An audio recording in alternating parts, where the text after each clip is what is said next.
Welcome back to episode 2 of our series, Communication for Leadership and Influence.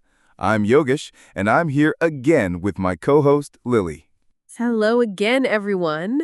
In our last episode, we explored the foundational role communication plays in leadership. Today, we're going to go deeper into one of the most critical elements of leadership communication, building credibility through clear messaging. Yes, and here's the thing. Credibility isn't given, it's earned. And one of the fastest ways to lose it is through unclear, confusing, or inconsistent messages. That's so true. Clarity in communication builds trust. If people understand you, they're more likely to follow you. If they don't, they won't, even if you have the best ideas in the world. Let's start by defining what we mean by clear messaging.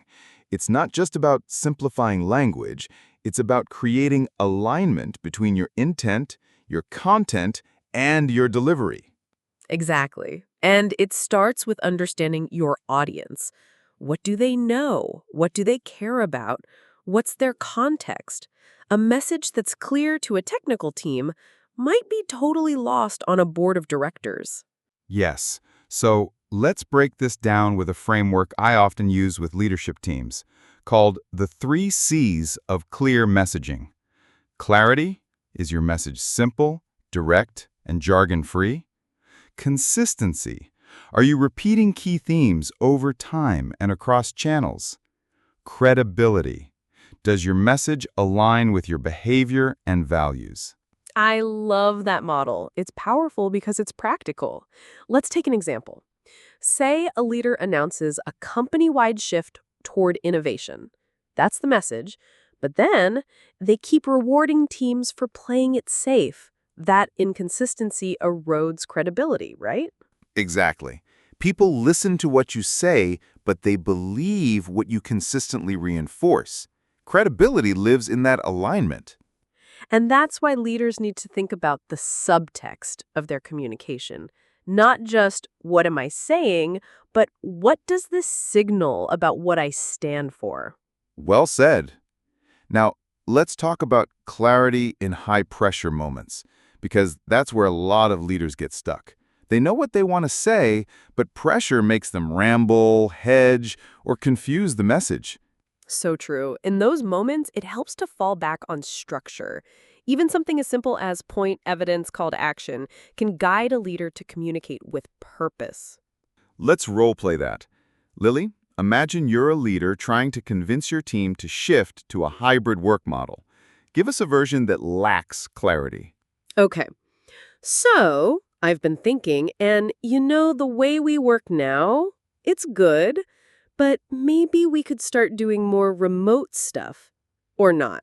I mean, we'll need to talk to HR and IT, and there are lots of opinions, and it's not final yet, but just putting it out there. That's confusing. Now, let's do a version that's clear, structured, and credible. Sure. We're shifting to a hybrid model starting next quarter. This decision comes from both employee feedback and performance data from the past year. Our goal is to support flexibility while maintaining strong collaboration. Next week, you'll receive guidelines from HR on schedules and expectations. That's a great example. Clear, confident, and structured. And that tone of clarity builds trust. Even if people don't agree with the message, they'll respect the transparency and direction. That's something we need to emphasize. Clarity doesn't mean agreement. Sometimes tough messages have to be delivered, but if they're communicated clearly and honestly, you maintain credibility.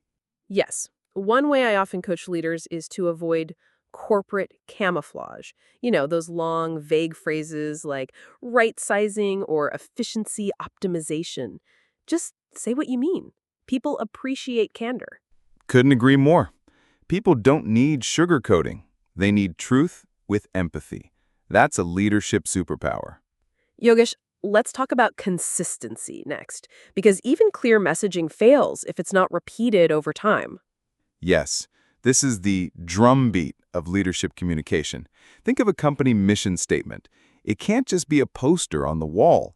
It needs to echo in meetings, updates, emails, and decisions. Great point. And it's not just what leaders say, but also what they celebrate.